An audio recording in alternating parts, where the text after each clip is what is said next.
This podcast is brought to you by the American Enterprise Institute. If you like what you hear, please subscribe, rate, review, and share. Thanks for listening. Here's our show.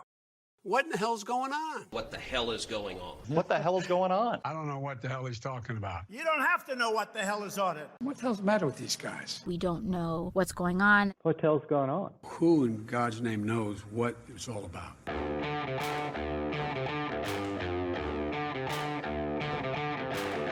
Hi, I'm Danielle Pletka. And I'm Mark Thiessen. Welcome to our podcast, What the Hell is Going On? Mark, other than the fact that I can't remember how to do the intro, what the hell is going on? What the hell is going on is it's August. And normally in August, we used to take the month of August off. And last year we decided we're not going to do that. We're not going to leave you guys hanging without a podcast for a month. So we started our summer book series where we invited dear friends and other people we admire to come in and talk about great books that they've written that we think you would enjoy and have a conversation about them. Now, this August, there's a lot going on, so we're not going to just disappear for the whole month and just leave you with books for the whole summer. I'm going to be at the Democratic Convention in Chicago. Danny will be watching it from afar. I'm not. Yes. Oh, it's going to be epic. It's gonna be epic. But anyway, putting that aside, so we are going to keep doing some political podcasts over August. We're not taking the month off, but we decided we're still going to do the summer book series anyway because people really enjoyed it last year. And so we've got a great opening act. So we're starting with our former boss, our very good friend, Arthur Brooks, who, as many of you, I think, know, since he had a best-selling book, wrote a book with Oprah Winfrey called Build the Life You Want, The Art and Science of Getting Happier. Arthur's a professor at Harvard Kennedy School and at the Harvard Business School. He teaches on leadership and happiness, but he was the president of the American Enterprise Institute for 10 years, where he held the Beth and Ravenel Curry Chair in Free Enterprise. He has written, he has written 13 books. And he writes the, I know, very popular, which we love to read, popular How to Build a Life column at The Atlantic. Here's our interview. Well, Arthur, welcome back to the podcast. Thank you, Mark. Hi, nice to see you, Danny. I miss you both. I miss you too. We miss you too, Arthur. And welcome back virtually to AEI for a brief moment. Thank you. Thank you. You're home of so many years. So since you've left Indeed. us, you've moved up in the world dramatically because you've written a book with Oprah Winfrey. That is so awesome. Tell us, first of all, just tell us how that happened. How did that come about? Since I left AEI, I've sort of started a new operation, which is writing, speaking, and teaching about the science of happiness, which is returning back to what I was doing as a behavioral scientist before I came to AEI. My background is in behavior is about human happiness and the science behind it. And while I was at AEI, the 11 years that I was president of AEI, the field changed a lot. It adopted a lot of neuroscience, there's just a ton of research that went on. And so I spent the first couple of years after I left AEI teaching at Harvard and relearning the field. And it was so exciting that I wanted to do more in it, but I realized that the public didn't know anything about this. There's so much work on happiness out there that people are not aware of because it's pretty technical. So I decided I was going to start a whole practice trying to bring the science, the neuroscience and the social science of happiness to millions of people. So I started writing a column in The Atlantic that has about 500,000 readers a week. And I wrote a book for people my age in the second half of life. Well, time will tell, but my guess is the second half of life. And a lot of people read it, one of those being Oprah Winfrey, as it turns out. So she called me up and said, "Hey, this is Oprah Winfrey." And I said, "Yeah, and this is Batman." Turns out it was Oprah Winfrey, and she wanted to see if we could do something together around this new science of happiness. And one thing led to another. I did one of her podcasts, and we did a little bit of TV, and we hit it off like a house on fire. And we decided we wanted to do the next book together. It was actually her idea, not mine. That's amazing. That is amazing. Although it sounded to me like you have been asked this question before, and I'm going to be hard pressed to ask you questions that you haven't been asked before. So look, we all read your columns, we all see your social media presence. We've all seen you on Drew Barrymore, and if you, God forbid, go back on that show, you smack her for me for saying mamala, because that was just nasty. And especially what is mamala? It's like I confess I'm naive. Kamala's nickname, our future president's nickname. I thought she didn't have children. No, it was worse than that, Arthur. She had Kamala on. She got up right close in her space, and she said, "I just want you to be our mamala." our national okay. mama law. But that's what her, Okay. I guess I don't know if they're stepkids, but in the family they call her mama law. There you go. So Okay. she wants her Okay. I she got wants it. her All to be right. the nation's mama law, I guess, is what Danny's offended by. Now Okay. she may be. Yeah. Yeah. Yeah. No. So I'm not looking for that personally, but that's just me.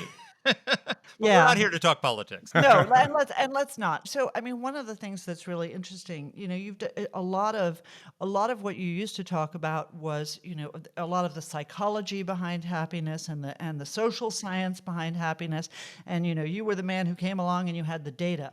But now you don't only have the data, you have the science. But what are the innovations in science that you're talking about? When I first got to Harvard, they asked me what I wanted to teach. And I said, I think we need a class at the Harvard Business School in the science of happiness. And they said, why? I said, because I've been looking at the data on HBS graduates. They're not happy. And that's weird because they got everything they wanted. Their dreams came true. They got the job. They got the money. They got the power. They got the corner office. I mean, people who come out of the Harvard Business School, they're masters of the universe.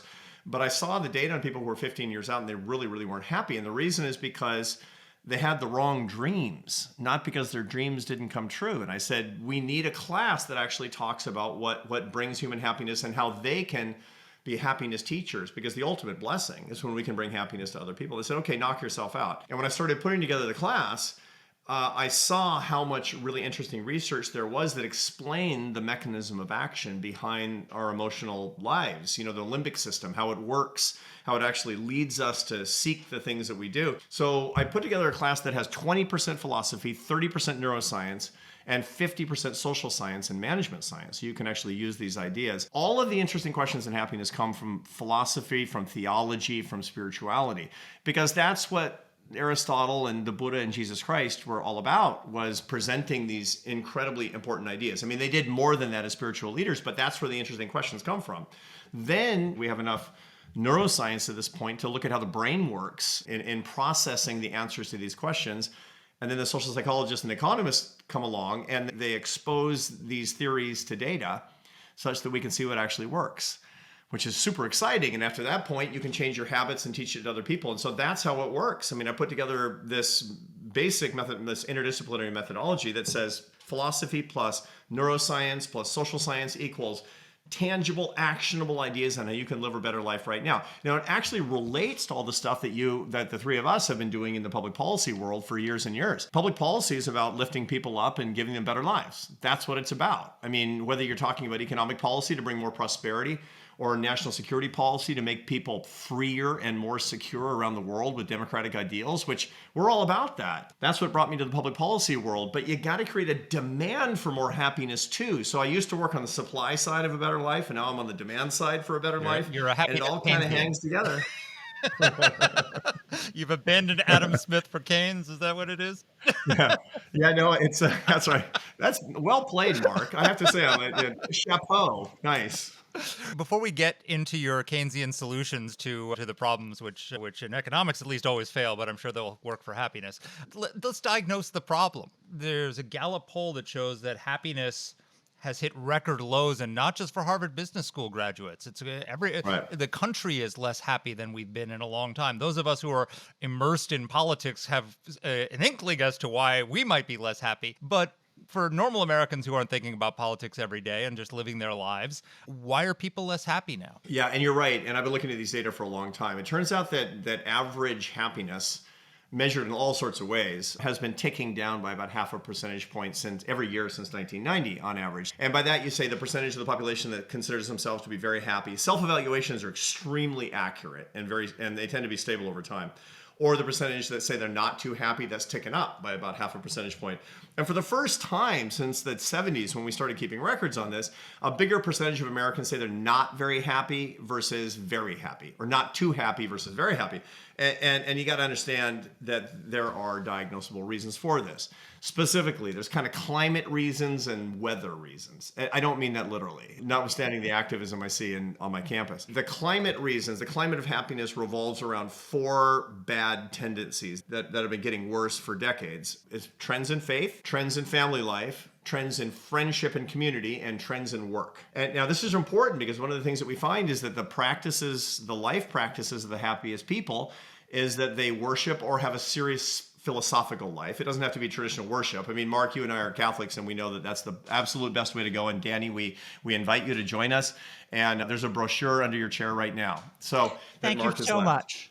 Absolutely. No, it's my pleasure. I'm But afraid, anyway, I'm afraid I was chosen otherwise. Yeah, she's one of the chosen people, Arthur. it's true. I know. And Mark and I just belong to a small Nazarene sect of Judaism called, the Roman Catholic Church. I'm glad to hear you admit that. So faith has been in decline. But philosophical life is in decline too. I mean, a lot of young people will say I'm spiritual but not religious. That generally means neither when you look at the data. Furthermore, you find that the percentage of young people today, people in their undergraduate years in college, for example, this is according to this long-standing UCLA data series that's been gathered, fewer and fewer of them are actually looking for life's meaning when they're in college. It was about 86% in 1960. It's about 49% today. Actually say they're even looking for life's meaning. And there's a reason for that, by the way, which is that the more that we get distracted by technological means, social media, screens, etc., the more that we're literally migrating our brain activity to the left hemisphere of our brains, where we can't process questions of meaning. Questions of meaning take place on the right hemisphere, not in the left hemisphere. We're weakening physically, neurologically weakening our ability to do this, and that's grossly decreasing our happiness. Family life is decreasing. People are having fewer kids. They're far less likely to get married. They're less likely to be in love. You find that friendship is declining. A greater and greater percentage of people say no one knows me well, and they have a more and more dysfunctional attitude toward work, aka they don't see it as a vocation, as something where they can really express themselves. Those are the climatological reasons for declining happiness. Then there's weather, there's storms. There's been 3 huge downdrafts in happiness. The first was in 2008, 2009, which I remember. I mean, Danny, that's when you and I started working together for the first time, and that was in the teeth of the financial crisis.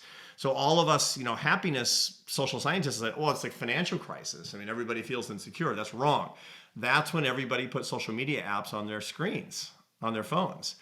Especially young people, like our kids, did that. And that was a huge downdraft in happiness, it turns out, for all sorts of reasons that we now understand neurophysiologically. The second is the way that politics changed and the way that sort of baby boomers started to conscript young people into their culture war. Activists on campus, politicians, the media were driving this unbelievable level of polarization, which says if you disagree with me, you're hurting me, and I have to hate you. The best possible way to make young people depressed and anxious.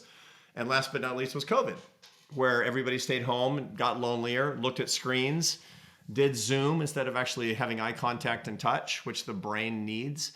All that adds up to the crisis and happiness we see today. So you just mentioned the social media. There was a Wall Street Journal story the other day, just as a example of this, that all the kids are now on Snapchat. I've never been on Snapchat before, but that's how they communicate with each other. Snapchat actually has a feature that lets users see their position inside their friends' digital orbits. You think that Sally is your best friend, but then you go on social media and see that that Sally's engaging more with Karen than you are, and all of a sudden she's closer to Karen than you. And they've got this crazy access to information that they never had before. When we were growing up, if all of our friends got together and decided not to include us, we wouldn't know about it. But now they can look on Snapchat and see all their friends in a restaurant together or in a bar together without them. This seems like,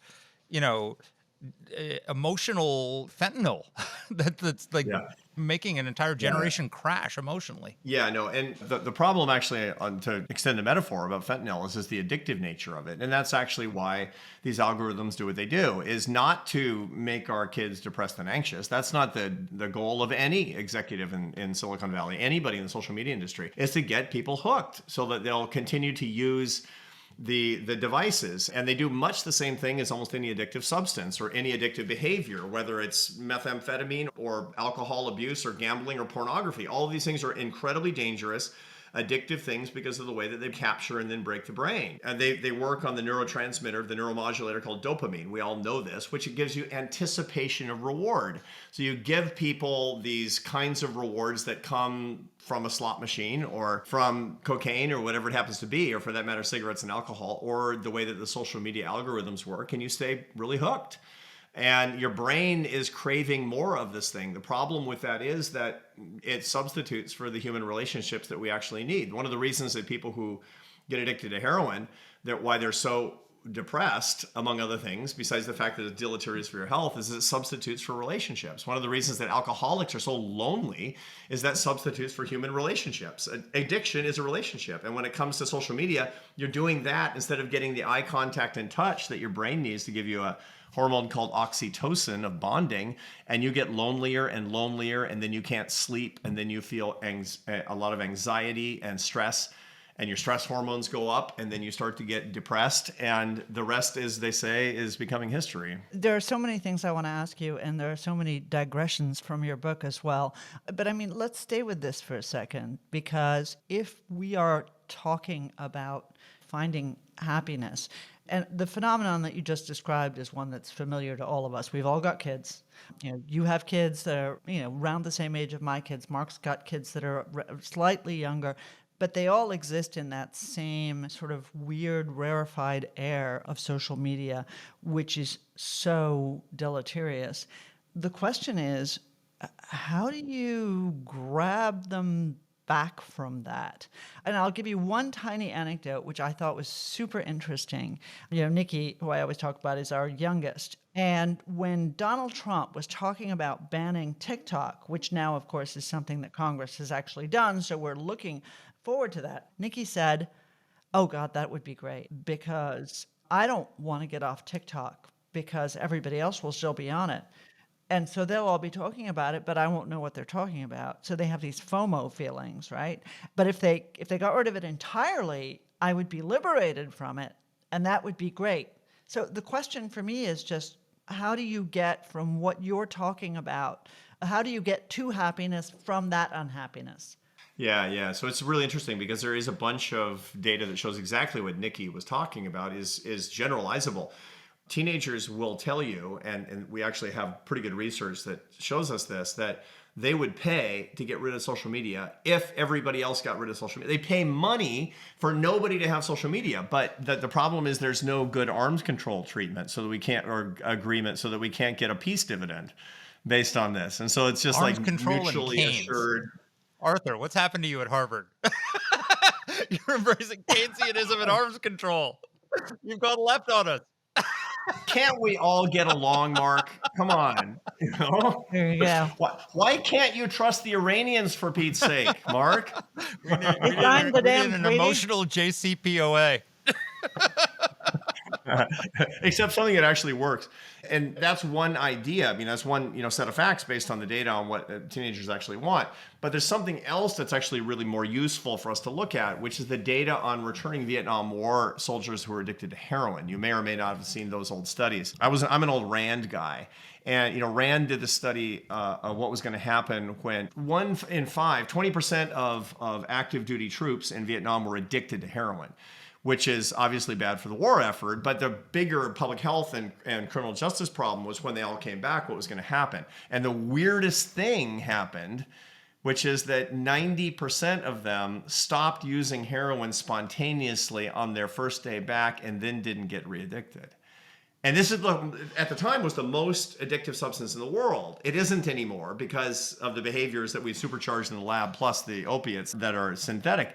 My point being, however, nobody knew how to get people off heroin. And it turns out that this weird spontaneous sample happened. It was only later that we figured out what happened, which is that heroin mimics the action of oxytocin, the love molecule, the neuropeptide in your brain that says, these are my people and I belong to them. It's intensely pleasurable. It's how we bond together. It was evolved over hundreds of thousands of years so that we would have an incentive to take care of our kids and love each other and protect each other and not wander off and die on the frozen tundra alone. It's really, really important. And these opiates, one of the reasons that they're so addictive is because they feel like liquid love. That's what people talk about because they're mimicking the action of these neuropeptides. That actually made them unnecessary to a lot of these guys coming back from Vietnam because they had been lonely when they were in Vietnam. They got home and they were with their parents and their brothers and sisters and wives and girlfriends and buddies. And the result is they just didn't need to get high anymore. Okay, here's the point. People are using social media chronically and binging it because it's the junk food of social life. It's like getting all of your meals at a fast food place. It fills you up temporarily, but your nutrients are too low and your calories are too high. So you can become malnourished and obese at the same time. The same thing is true with social media. You use it and use it and use it because you're lonely, but you get lonelier and lonelier and lonelier. What do you need? You don't need somebody to just ban it. I mean, that's one way to deal with it. You need something better than that. You need the thing you actually need.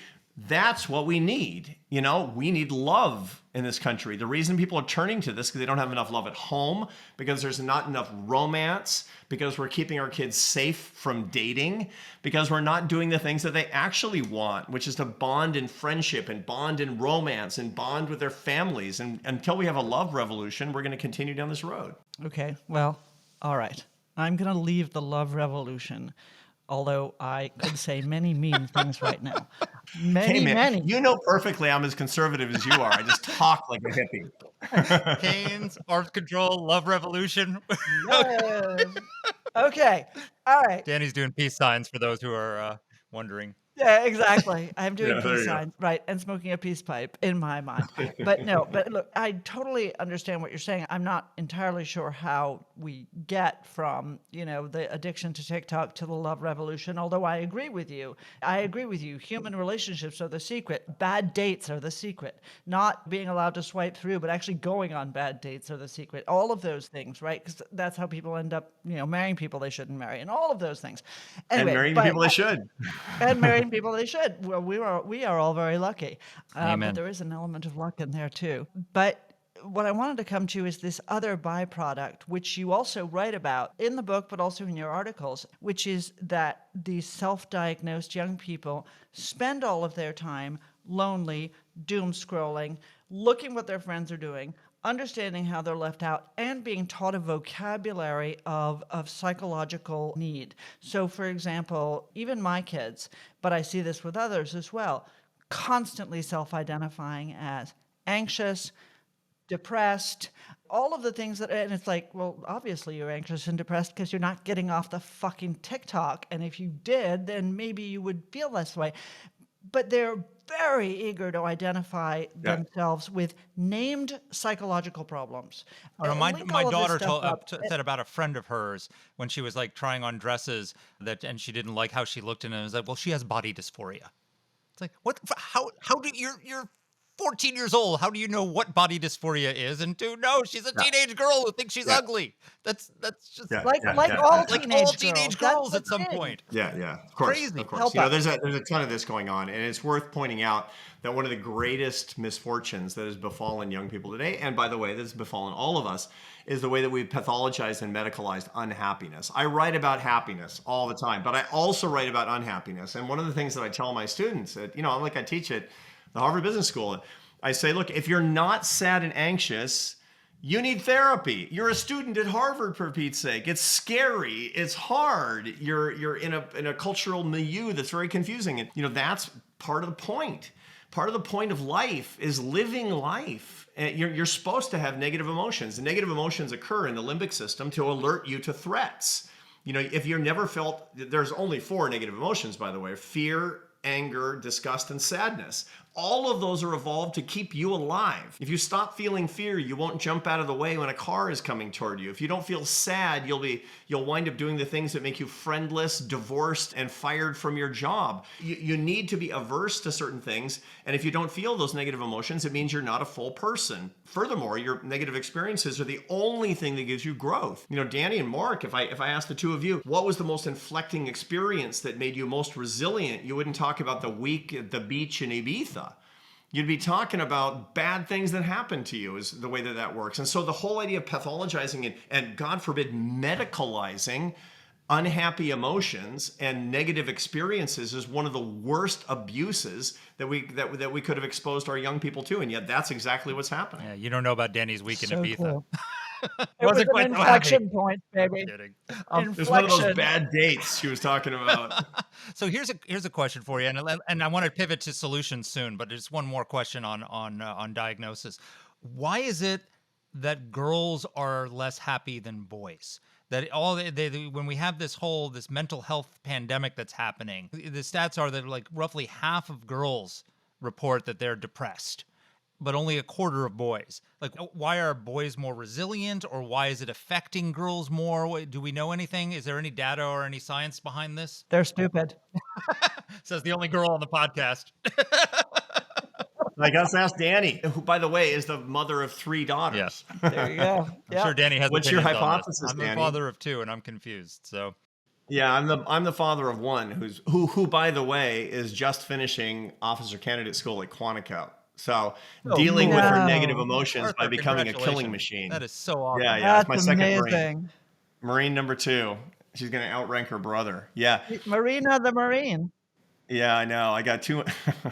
So, Semper Fi. Tell me, Danny, as a woman raising 3 daughters, why is it that women, they tend to be subject to so much more negative affect, and therefore they tend to be victimized so much more by the current trends? I mean, for me, I think that women have a much, certainly, well, no, let me not say just when they're young. All through their lives, women have much richer inner lives than men. And they spend an awful lot of time analyzing, thinking about it. What? We stupid. You're stupid. That's right. Yes. You're stupid. That I have a brother. He's an idiot. I mean, I love him dearly, and he's very successful. But yeah, I mean, I do think that that's a big factor. But I mean, that's genetic. But Arthur, you are A, the interviewee, and B, the scientist here. So Yeah. So I mean, there's a lot. The truth is, there's a ton of hypotheses about this, but there's not very much research going on because this is a radioactive area to look at, and scientists are not exactly portraits in courage. People don't want to look at the differences between men and women. People don't want to admit that men and women have these systematic emotional and mental differences. Some don't even But want we to don't admit do there any are good for differences between anybody. men and women at all. Yeah, I mean, all you have to have is a son and a daughter, and you actually see You some know of these what, differences Arthur? to be It's sure. not just that, Arthur. If you have the perfect example in trans women, because a man who takes female hormones suddenly becomes much much different emotionally, and of course, that's because they have different hormones. So the notion that we're not allowed to talk about this is ridiculous. I mean, we have different hormones, for Christ's sakes. And there are women who have strongly male characteristics and men who have strongly female characteristics, and there's a full spectrum. We all know this because we've always known this, but there is some neuroscience research that suggests some systematic differences between the brains of typical women and neurophysiologically typical men. There's a lot of new work on the hemispheric lateralization of the brain. You know, the differences I touched on this a minute ago, between the right and the left hemispheres of the brain. The right hemisphere of the brain, I mean, back in the old days, are you left-brained or right-brained? All that stuff's nonsense. I mean, that stuff is just, pop and not legitimate. But what we do know now in the newest generations of work from Ian McGilchrist and other really good neuroscientists is that the right hemisphere of the brain is about big meaning issues. The left hemisphere of the brain is concentrated more on details and systems. There's the people side and the things side. And what you find is that women's brains tend to be more developed and more active on the right side of the brain. They're thinking more about people, more about feelings, more about meaning, and men are thinking more about dinosaurs and trains and baseball. The Roman Empire. Yeah, they're thinking more about stuff is the way that works. I mean, and again, women understand stuff and men understand people. I mean, I study behavior, so I'm a pretty right-brained guy. And again, there's tons of variance on this, but it's important to point out that this is probably one of the reasons that we see some of these systematic differences. It's really important, by the way, that we take this into consideration and we respect this. This is one of the reasons that teams inside companies that have both men and women in positions of authority do so much better than those that are gender exclusive. I mean, it's like when we were at AEI, Danny, remember I always asked you, there was a reason I was always coming to you. It's like, give me some advice, because you thought differently than me. And one of the reasons you think differently than me, no doubt, is because you're a woman. That's an important area of research that we need to restart so that we can all get better and appreciate each other more. Super interesting. Very interesting. So let's pivot to solutions. So you start your book with a story of your mother-in-law. Tell us how your mother-in-law, what she taught you about becoming happy. My mother-in-law was one of the most important people in my life. I was closer to my mother-in-law than I was to my own mother. And I met her when she was in her late 50s. When I was a young guy, I was 24 years old when I met her. She spent almost her entire adult life in Barcelona, and she was Spanish. But she her early experiences, both my in-laws actually, was the Spanish Civil War from 1936 to 1939, a brutal struggle. My wife's family in Barcelona was on the wrong side of that conflict, by which I mean the losing side of the conflict. And so they saw a lot of suffering. My mother-in-law, her father was in prison for a long time. She had, people run off into exile. They saw a lot of death, a lot of suffering. And so all of her cultural references were of the Spanish Civil War, but she had an amazingly healthy childhood because her parents loved her, and in the face of adversity, this is one of the things that people today don't understand very well about childhood trauma. There are a lot of circumstances when families are really close under difficult circumstances where people grow up to be very strong and resilient and have a lot of post-traumatic growth. There's nothing about trauma in somebody's life that's inherently going to set them back if we have lots of love in our lives. That's one of the things. It's a balm of Gilead as human relationships, and that's what she had. But she did have one major setback, which is she had a crummy marriage. She married a guy when she was 21 years old. He was 20. They were really young. They loved each other, but he turned out to be, kind of Spanish. He ran around a lot and broke her heart again and again and finally took off when my wife was 6 and left them in poverty, didn't pay any child support, the lights, turning off they couldn't pay the electric bill. I mean, it was just one of these stories, and my wife was raised in poverty as a result of this. And my mother-in-law was just brokenhearted by this. My wife talks about how she would sit at the window and cry about their situation, but also because she, for whatever reason, still loved the guy. And she would see him coming to work across the street from her window every day. And at one point, my mother-in-law told me something snapped, something changed. Because she had been, for years, a decade, been waiting for her life to change so that she could be happier, for him to come home, for her economic fortunes to turn around, for something to happen, for something to finally go her way so that she could finally be happy. And she realized that's the wrong approach. I'm waiting for the whole world to change. What I need to do is change, and I'm the only person that I can manage. I can't manage him. I can't manage them. I can't manage the government. I can manage me. So she went back to school and got her teaching certificate and became an elementary school teacher, became a Catalan professor, which is the local language in Barcelona. She wasn't from Barcelona, by the way. She was from the Canary Islands. And she became a Catalan professor, and her life completely changed. She felt empowered. She made some money. She made her own friends. She had guys who liked her. It was amazing. And then her old man wanted to come home after 14 years. And she's like, yeah, sure, but we're going to do it my way. And it was a completely different relationship. So she used to say, I've been married 60 years. That's 46 happy years minus the 14 years that he was gone, and she was in charge of her life. Anyway, so the result was that when she was old, she died at 93, just about 2 years ago. She was the happiest I'd ever seen her. She was bedridden, but she was happy. And the reason is because she had learned to work on herself. She had learned to make her own decisions. She understood that managing herself was the key to her own happiness. Now, most people don't figure that out. Most mental health professionals don't even help you figure that out. My mother-in-law figured that out through force of will and character, and it always stuck with me. And I wanted to figure out how that works. And so my book with Oprah is about how anybody can do what my mother-in-law did naturally. It's a wonderful story, and she raised a wonderful daughter, so she must have been a pretty good character after all of those travails. I loved her like my own mother.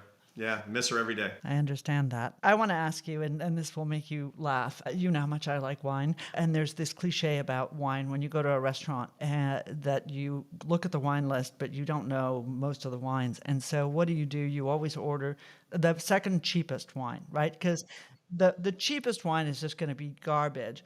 But the second cheapest wine, that's going to be okay. That's going to be reasonable. Now, I think there have been some studies done by people who drink more than I do to show that that's not correct.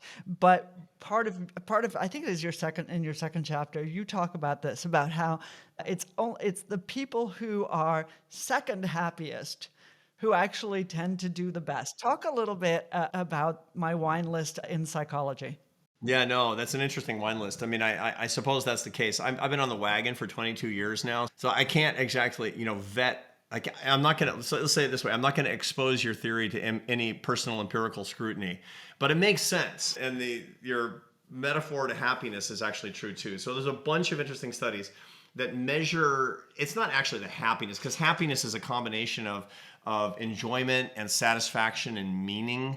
And so it's a very deep concept that's measured in some pretty nuanced ways that can give us a lot of strategies for our lives. But just measuring how happy people feel at any given moment.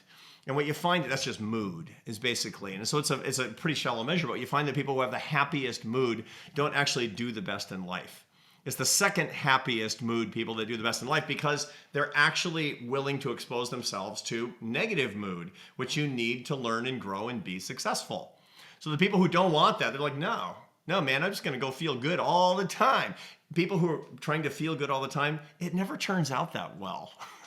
Those are the people who are like our age and still living in a shack on the beach. It's like, okay, but you forgot to do a bunch of stuff that could have been pretty fulfilling and pretty deep and give your life a whole lot of meaning. So you find the people that have the really the most successful lives as measured in almost every way. Those are the people like, they wake up every day and say, I'm hoping for a bunch of happy feelings, but whatever it is, man, bring it on. Today's another day. And that's the way to live your life. One of the points you make about being happy, and which is something you can't get while living in a shack on the beach, is not being focused on your own happiness, but being focused on the happiness of others, having a family, having children, having a wife, and your purpose being the happiness of other people, which in turn makes you more happy. We've interviewed Brad Wilcox about his new book, Get Married. And it seems like a lot of young people today, for a number of reasons, are getting married later, or not. There's a large number who don't plan to get married at all, who don't want to have a lot of children. They want to have like one child, maybe two. Is that one of our problems? Is that people are so focused on their own happiness that they're looking for it in all the wrong places, in self? Yeah, as they used to say in the old days. There's a lot that goes into that. The truth is that we have a huge love crisis. People are less likely to fall in love. They're less likely to stay in love. They're less likely to establish family relationships with love. They're less likely to establish friendships. We kind of talked about that a minute ago. And there's a lot of reasons behind this. In no small part, we're very distracted from the right brain. Remember, meaning in relationships are largely right brain phenomena. And if we're stuck in the left brain scrolling, looking at reels, swiping right, these are largely left brain phenomena. We're not going to be available for what we actually need, where we need to be spending our time, which is in these complex endeavors like falling and staying in love. And the result of that is we just don't build the relationships that we need to have these things going on. So that's a whole area. Then the second part is that we've been sold a bill of goods, largely. The rhetoric of modern society says that the more that you take care of yourself, the happier you're going to be. And that's exactly wrong. There's a ton of experiments on this. There's a guy named Adam Waits at Northwestern who does these studies where they break groups of people, of human subjects, into three groups. One group has to, do something for self-care. Go do something you like. Go get a massage. Go eat some chocolate. Go watch a movie that you want to watch. The second group has to think beautiful thoughts about others. And the third group has to do random acts of kindness for strangers. And then they see who prospers with respect to their well-being. And the end of this story. It's the people who transcend themselves, who are always happiest. And there's a reason for this. There's a kind of a counterintuitive reason for this. Mother Nature wants you to be the star of your own psychodrama and pay attention to yourself all the time. And that's because Mother Nature only has two goals for the three of us and every single person on the planet, which is surviving and passing on your genes. That's Mother Nature's goal. Mother Nature doesn't care if we're happy. She doesn't care. Happiness is not evolved as an area of fitness. And that means it's up to us. The irony is that Mother Nature pushes us to be the star of our psychodrama and do things only for ourselves. And that's good for surviving another day, but it's really bad for our happiness.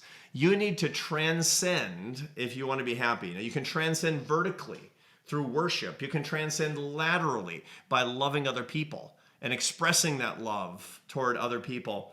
And if you do that, you got to work against your instincts. That's the essence of the best life, is standing up to the star of the psychodrama inside your head with courage and with fortitude, and with a whole bunch of love, and then life gets better. But you say something about this, which I think is hugely important, which I think a lot of people don't understand. Actually, acts of kindness, empathy, is not the secret. One of the things, especially because I confess I am a big doom scroller. In fact, Mark and I think We have the both same doom algorithm. scroll because we have exactly the same algorithm. We send So we each are other the same constantly sharing videos. the same jokes. And it's amazing. Right. So we have that going on. But what I see always online is people starting GoFundMes, right? I can feel better about this because I gave money to some random person I saw online. And I feel better about myself, but it's not a lasting feeling or a real feeling. Doing stuff makes a difference.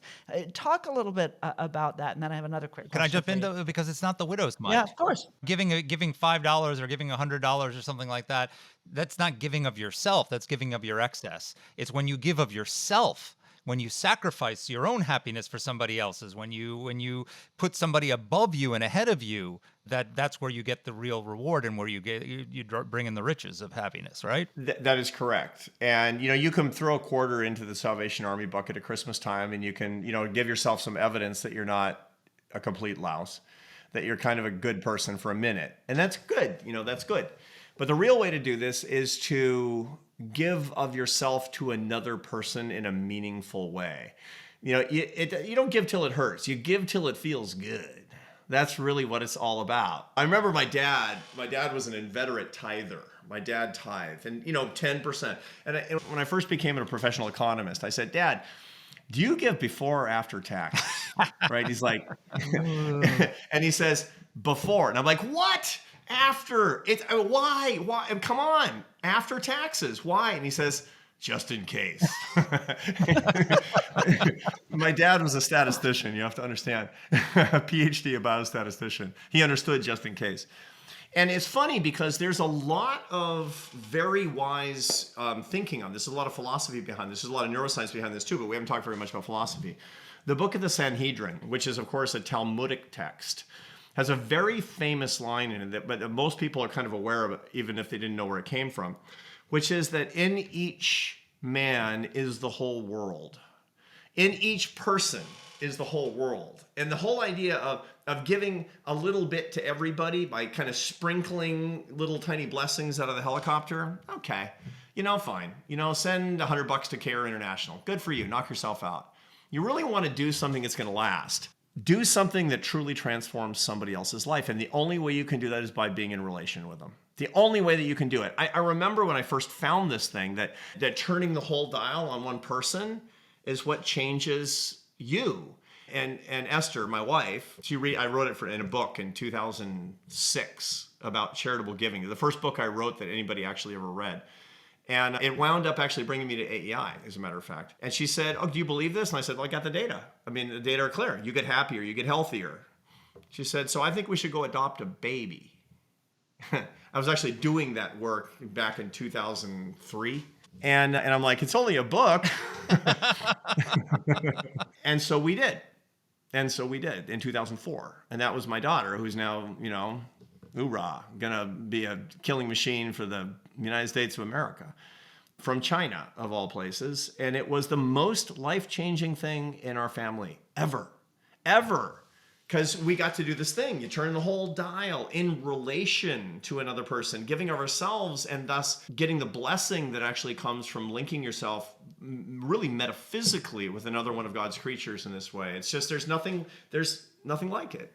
So let's talk a little bit about humor. So we are three dear friends who haven't seen each other in a long time, and we're here and we love each other, and we're reuniting on this podcast, and we're laughing and we're making fun of each other, and we're telling jokes as we talk about serious things.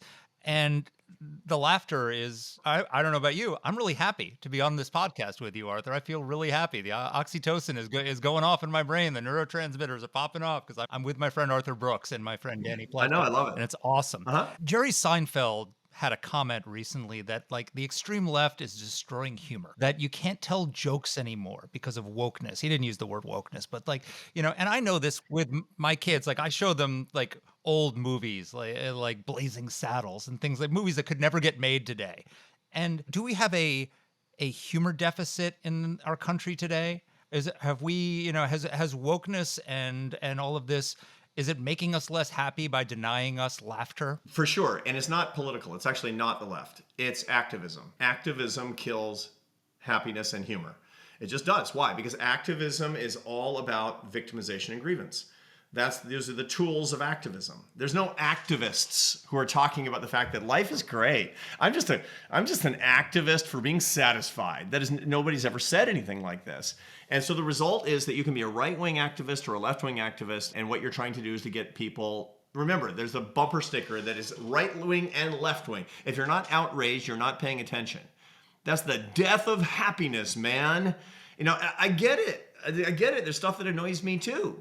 But that's not the way you're supposed to live your life, is the way that works. And so on a lot of our minds, look, I sit on a college campus, which is mostly progressive activism, which is mostly wokeness, but you can go in all sorts of places where the stock and trade is being angry about the predations of the left.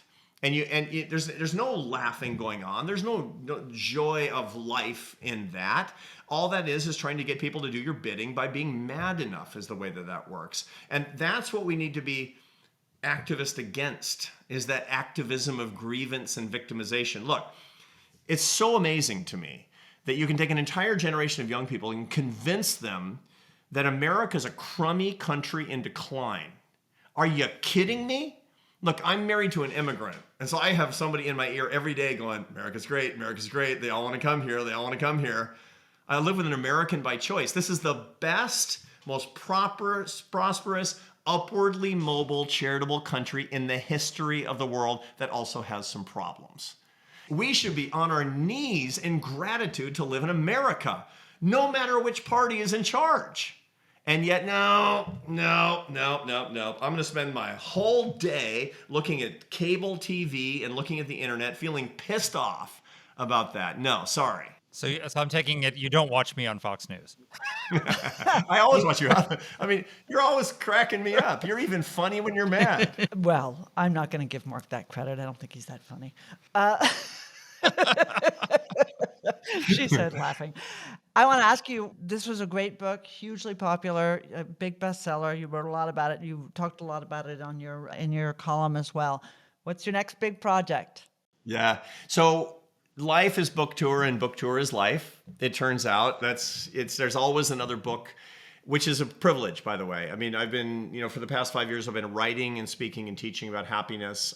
These days, we get about 1,000 invitations a year to speak about happiness, and we can take 5% of them or something like that. And so I'm, able to talk about it every place, and I'm always working on it. After we hang up, I'm going to go to Salt Lake City, and on the plane, I'll be working on my next book.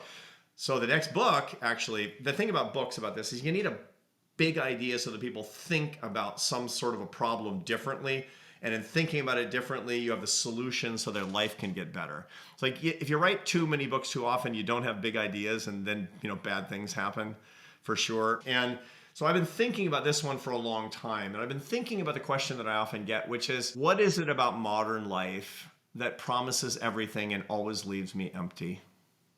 What is it where, the dating app says I'm going to find my mate and I'm going to get so much more deal flow in my dating life, and I wind up never attracted to anybody?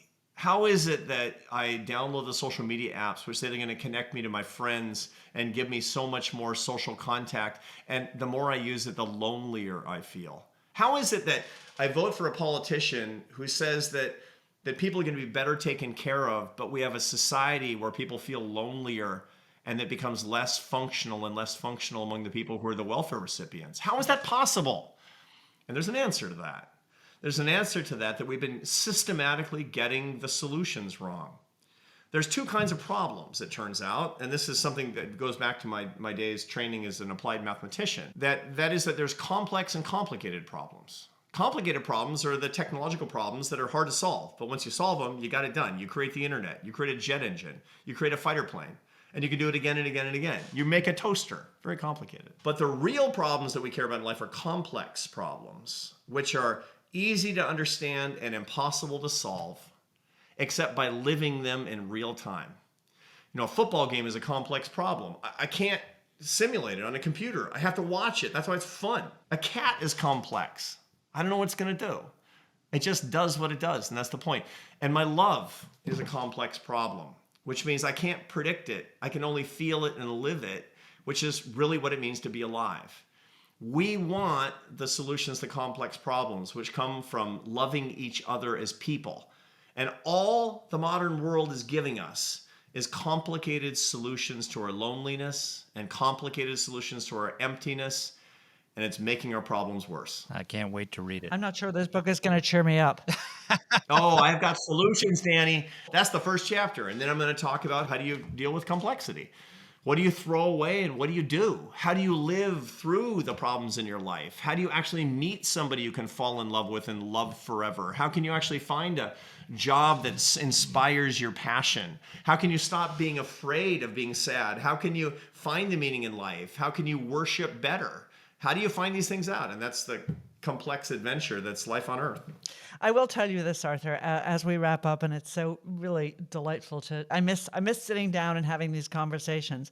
But one thing that these conversations with you reminds me when I get off is, actually, I'm very happy, which is very nice. Well, it's true. Of course you are. You've always been. You don't think about You've always those been things. happy. Yeah. You're but a it's happy person. You've always been. You've always been happier than me. Arthur, that is a low bar to jump over. You are an angsty guy. Right. Exactly.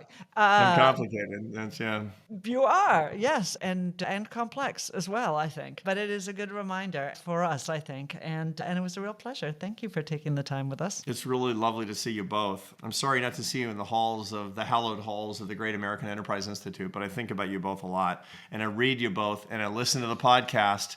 Thank you. Long-time listener, not a first-time guest. This is my second time as a guest, but I love the show and I love what you're doing. And I especially love the ethos that you bring to it. And I hope everybody recognizes that what undergirds what the hell is going on, which is we love America and America is a gift to the world. So let's not screw it up. Amen. That is the truth. Amen to that. Thank you so much, Right, Arthur. you. Thanks.